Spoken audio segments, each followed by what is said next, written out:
అంత జీలకర్ర వేసి దాన్ని మరిగించేసి ఆ నీరు గోరువెచ్చగా ఉన్నప్పుడు ఒక్క పాల గ్లాసును తీసుకోండి, అద్భుతంగా పనిచేస్తుంది. ఇంకా ఇవి కాకుండా మీకు బయట నుండి వచ్చేటువంటి ప్యాకెట్లు చాలా ఉన్నాయి, అవి వేసినా తగ్గదు అనుకున్నప్పుడు ఇది చేయండి. ఎంత పెద్ద ఔషధం మనకు. మొన్న మా తల్లి చెప్పింది, ఇక్కడ ఈ లోపల ఉన్నటువంటి అగ్నిహోత్రానికి నవధాన్యాలు ఇవ్వాలి. ఎక్కడ ఉండేవాళ్ళు ఈ నవధాన్యాలు? కొనుక్కరావాల్సిన అవసరం లేదు, ఇంట్లో పోపుల పెట్టిలోనూ ఉన్నాయి నవధాన్యాలు. అవన్నీ వేస్తున్నాం, అవి తీసి లోపల పడేస్తున్నాం. ఆ అగ్నిహోత్రుడు అక్కడ స్వీకరిస్తున్నాడు లోపల జఠరాగ్ని. ఎంత అద్భుతంగా చెప్పింది తల్లి. మనం వాడము, ఏమున్నా కాందే వాడుకుంటాం. ఆయన అన్నాడు బ్రహ్మగారు, ఎందుకు బాధపడతావయ్యా అగ్నిహోత్ర, అక్కడ కాండవనం ఉంది, అందులో చాలా ఔషధాలు ఉన్నాయి, వెళ్ళి ఆ ఔషధం అంతా తినేసుకో, వనమంతా తినేయి, నీ అజీర్ణం పోతుంది అన్నాడు.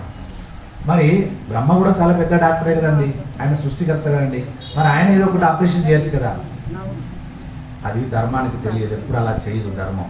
ధర్మమైనా ఎప్పుడు వివరిస్తుంది ధర్మము, అధర్మము ఇంకో రకంగా చెప్తుంది.